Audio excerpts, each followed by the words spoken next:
The White Tiger was one of the characters introduced in Secrets of the Mimic, a costume based on David's favourite and first birthday present, his tiger plush. However, unlike every other costume at MCM, this one possesses the ability to teleport and induce hallucinations, the telltale sign of a paranormal entity. But what made this suit haunted to begin with? That's if what we see in-game is even a suit. Well, take a seat, because the answer is more complicated than you may think. The most obvious answer for the identity of White Tiger would be David's ghost, as they share many traits with Golden Freddy. However, what complicates this is the shared voice lines between White Tiger, the Murray family, and M2. Stop! You're not him. You're not! Stop sounding like him! Stop! You're not him! You're not! Stop sounding like him! I'm sorry, M2. I lost my temper. I was always gonna fix you. I'm sorry, M2. I lost my temper. I was always going to fix you. Daddy's busy, buddy. Why don't you go outside and play it? Daddy's busy, buddy. Why don't you go outside and play? I baked it myself for David's special day. I baked it myself for David's special day. Well, hurry up. We're doing the cake in 5 minutes, with or without you. Well, hurry up. We're doing cake in 5 minutes, with or without you. Because the only way for this to make sense is if there is a connection between them and M2. If White Tiger was simply just David's ghost, then him knowing about the beating of M2 and Edwin's supposed death should be impossible, as David died before both instances. So White Tiger is just M2 mimicking the lost son of Edwin Murray while wearing the suit of David's favourite toy, right? Well, as White Tiger can teleport, something that M2 noticeably can't do, otherwise the game would be over in 5 seconds. They can't be M2, so what are they? Well, there are 2 possibilities for their identity. One of these possibilities involves FNaF's magical answer to most unexplainable paranormal occurrences, agony. Specifically the idea that White Tiger is an entity formed from the negative energies surrounding Murray's costume manor. Throughout the game, costume heads have the chance to light up and cardboard cutouts randomly play the Mycelium Men's song without the player's interaction.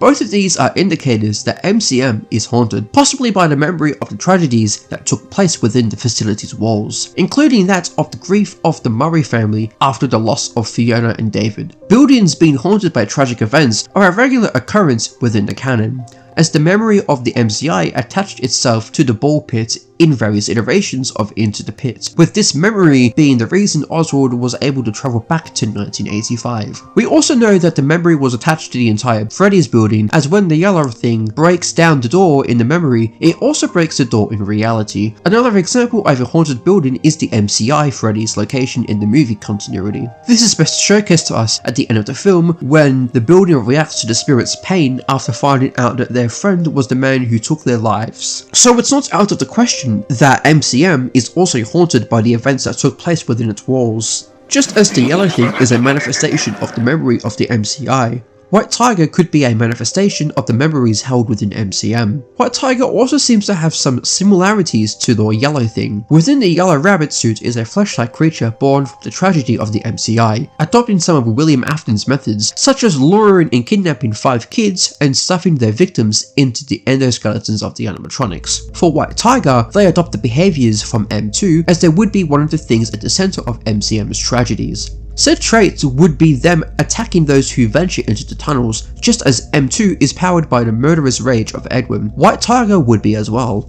Further similarities between the two would be what appears to be a flesh-like substance held within the White Tiger's suit, both in Secrets of the Mimic and in Hub Wanted 2's downsized plush. Now, It is possible that this material isn't even the same as what's inside the yellow thing and is just a material of the costume, but it's definitely worth noting. The other thing both entities have in common is that they mimic the voice lines of the characters they're connected to.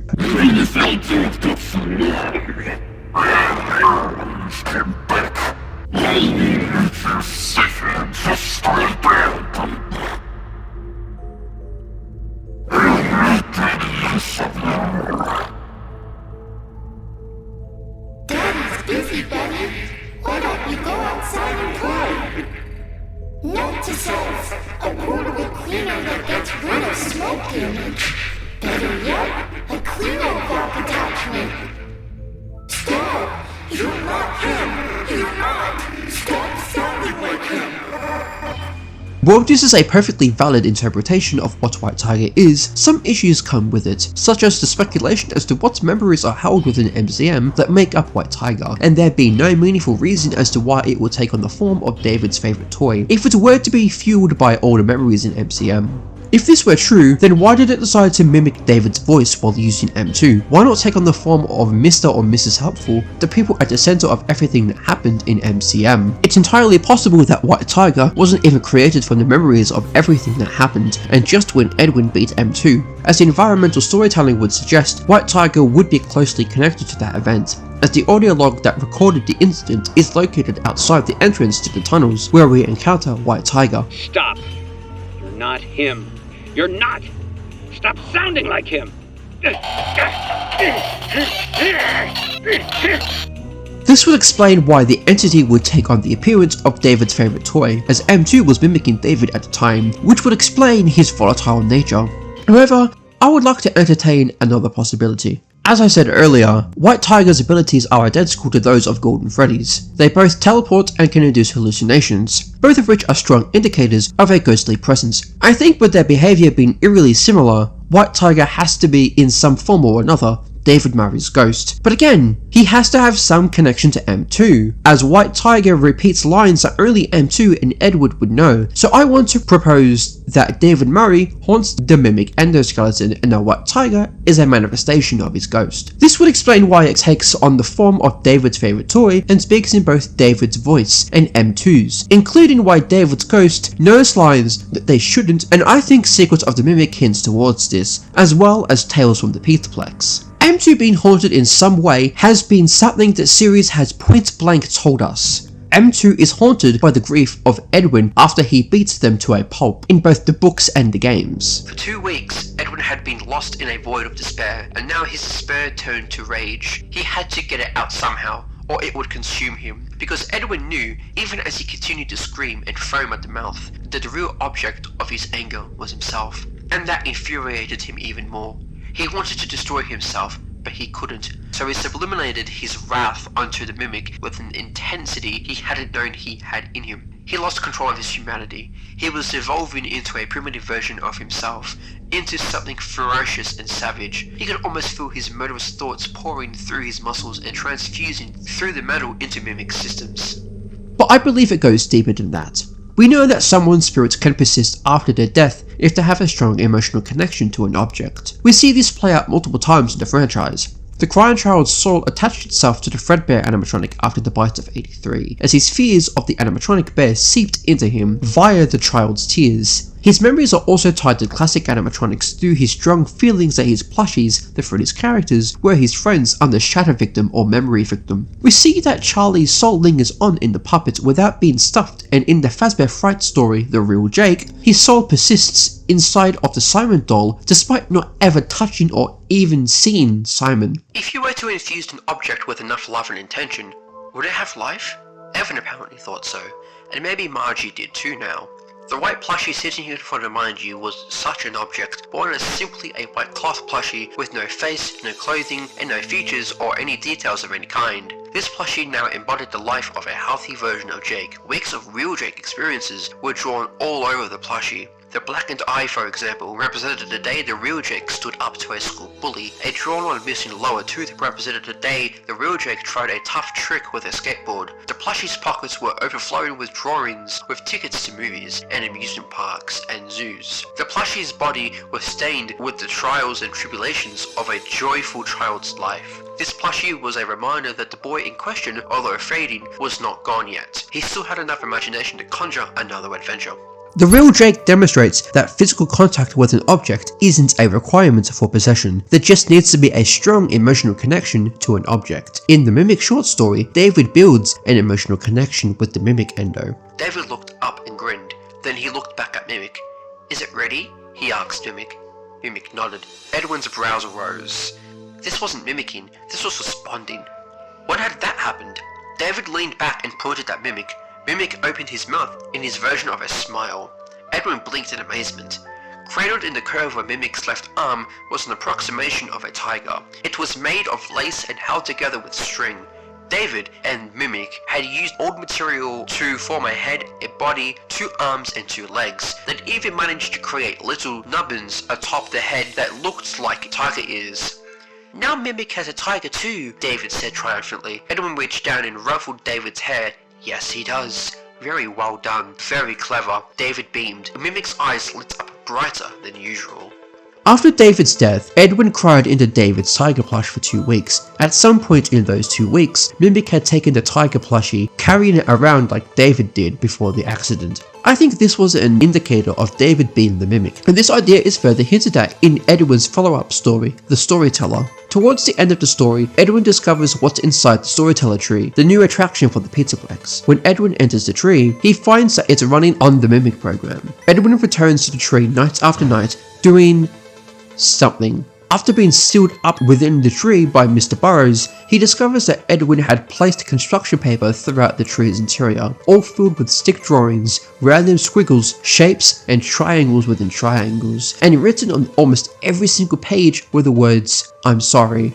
Now, after reading both the Storyteller and the Mimic stories, neither gives a reason why Edwin would feel the need to be apologetic towards a program. We the fandom know better. We know without a doubt that the Mimic has some form of sentience, but in Edwin's point of view, he wouldn't know this. He would only see a program that was, and still is, following its programming, so even though he beat it in the past, he would have no real reason to be sorry to it. That is, unless he discovered that his son had been haunting the program since his death. Let's look at the Mimic story and see why Edwin communicated with the program the way he did. David and Mimic had used construction paper to draw random shapes together. A few days before, Edwin, while looking for a part on the 3rd floor, had come across a box of construction paper in a variety of colours. He'd carried the reams of paper down to the 1st floor and shown it to David. "You can use this to draw whenever you want," Edwin had said. "Neato, Daddy," David had said. Since then, David and Mimic had been doing all manner of odd little drawings that were surrounded by markings that looked vaguely like hieroglyphics. When Edwin had asked David what they were, David had shrugged. "It's made up, Daddy." The reason why Edwin tried to communicate this way was because he was reaching out to his son using the drawings David would make up and other nonsensical scribbles.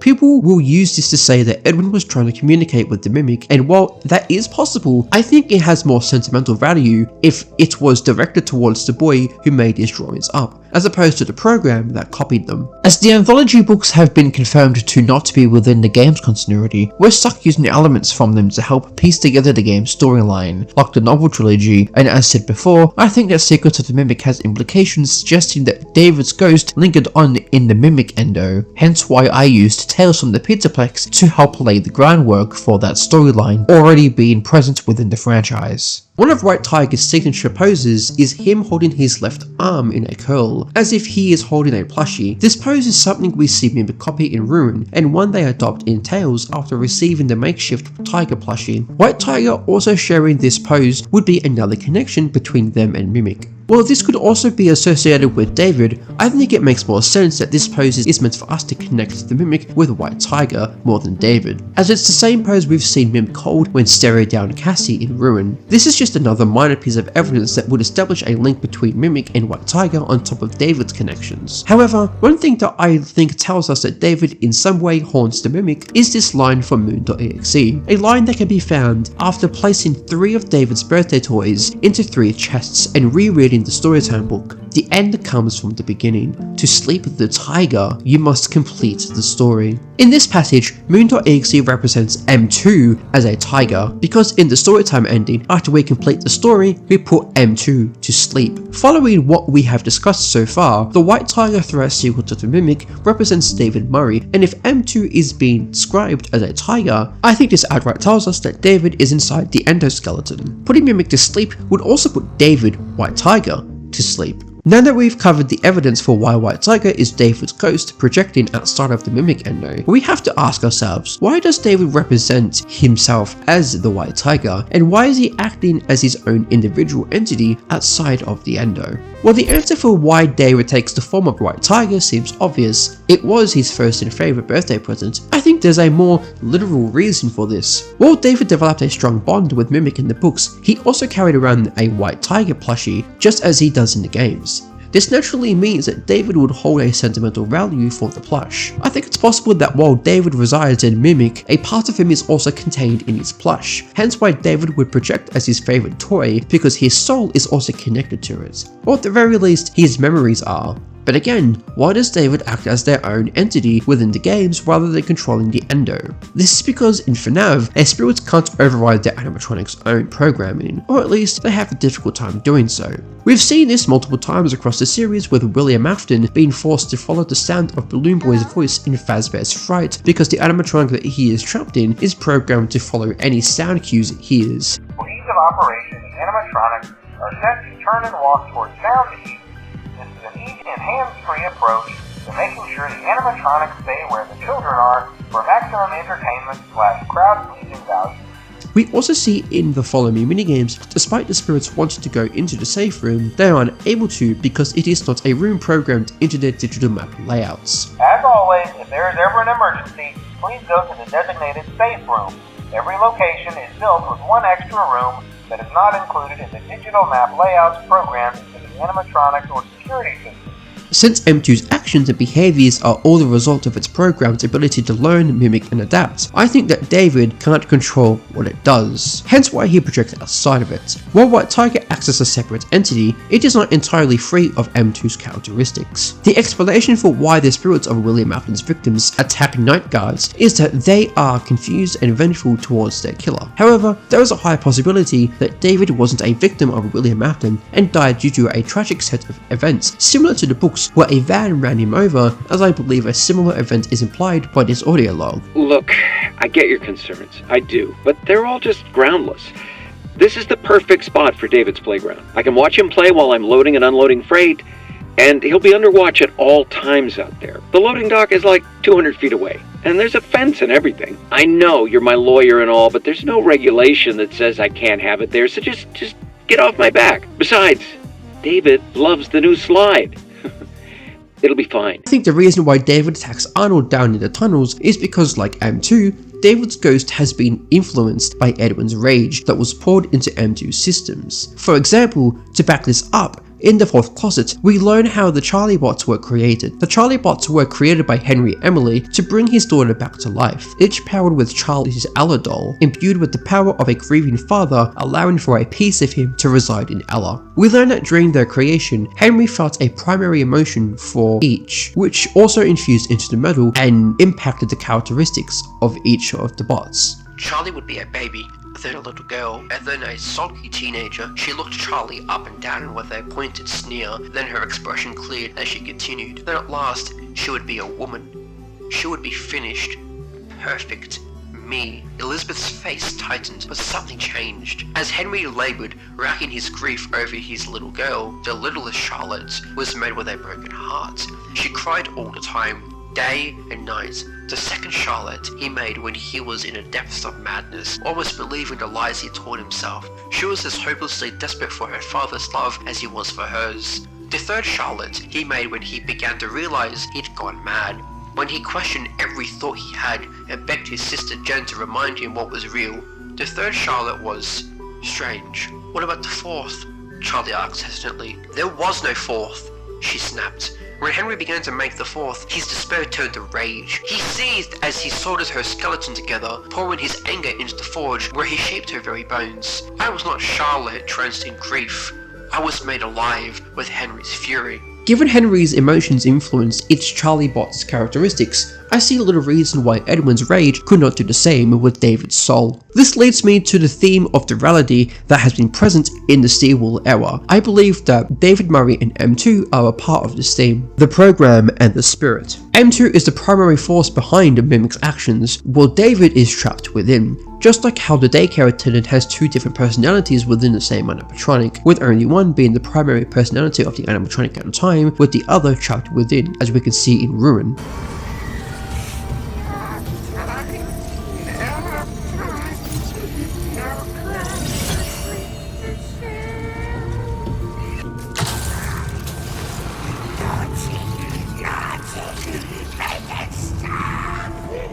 Moon.exe shows the importance of the Sun and Moon characters' duality, with Sun representing life and Moon representing destruction, the two halves of the Mimic. In Secrets of the Mimic, it's implied that Fiona represents life, as she was the one to bring life to the characters created at MCM. And just like the real Fiona, F10 and 4 also represents life, as her avatar is literally a sun, and because of her desire to bring David back, to bring M2 the life of the child she lost, while Edwin represents destruction, as his actions inevitably brought down the destruction of his own company, and because he infused rage within Mimic. After M2 repairs itself, Mr. Helpful says in Moon.exe that Mimic is split in two, Sun and Moon, life and destruction. While we can attribute Moon's desire to bring back David to F10 and 4, as M2 also has her memories as their code was a copy of M1's, but this doesn't mean that Sun and Moon are the only characters we can attribute the theme of duality to. We can also attribute M2's life to David's emotional impact, because David's positive emotions had an effect on Mimic systems, as pointed out in the story, with their eyes lighting up brighter than they usually would. And as seen in this painting, David and M1 developed a strong bond in the games as well. Because David helped Mimic gain sentience via his own emotions, we could argue that David Murray, and by proxy the White Tiger, represent life given to Mimic, as well as life held within, with the destructive side of them being the personality that M2 developed after learning rage from Edwin. There are two forces within the Mimic, the soul of David Murray and M2's own autonomy. I think in the storytime ending, we see the soul of David and M2 fight for control over the body as we repair M2. Just as Cassie merges Sun and Moon into Eclipse, we merge David and M2 together. And that is why I believe that David Murray haunted the Mimic endoskeleton. If you've enjoyed today's video, be sure to give it a like and consider subscribing to the channel, because I have many other ideas for videos coming down the pipeline. I'm sorry for the long gap between videos. I had been busy with my university studies and had a huge demotivation to make theory videos after Secrets of the Mimic debunked the book's canonicity. As someone who had heavily believed them to be in the games for years, I had grown attached to that version of the story, and as that story was never canon to begin with, it really stung. But I'm back now, so expect more videos in the near future. Thank you all so much for watching, and I hope that you enjoy your day/evening.